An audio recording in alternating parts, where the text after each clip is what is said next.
Als erstes wird das Notebook vorsichtig auf den Displaydeckel gelegt. Danach werden alle Schrauben, welche die Serviceklappe halten, entfernt. Den Akku bitte immer vom Gerät trennen.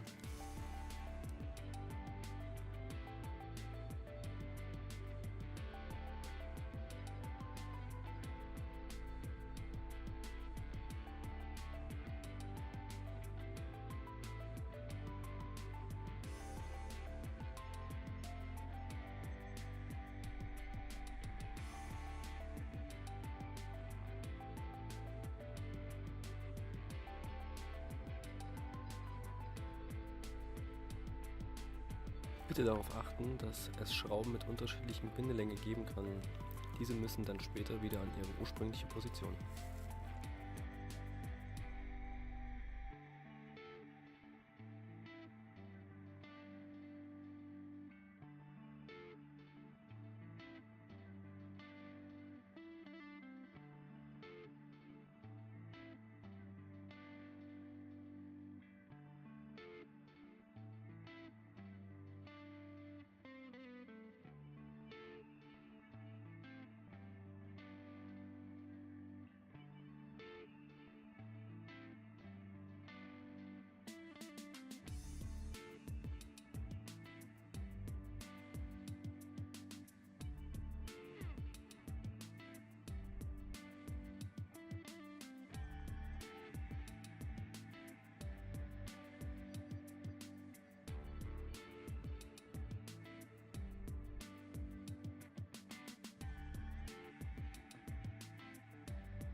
Die SSD mit dem Formfaktor M.2 wird im ca. 45 Grad Winkel in den Steckplatz geschoben, nach unten gedrückt und zum Schluss mit einer Schraube fixiert.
Beim Montieren der Serviceklappe ist darauf zu achten, dass die Schrauben mit unterschiedlich langem Gewinde wieder an ihrer ursprünglichen Position sind.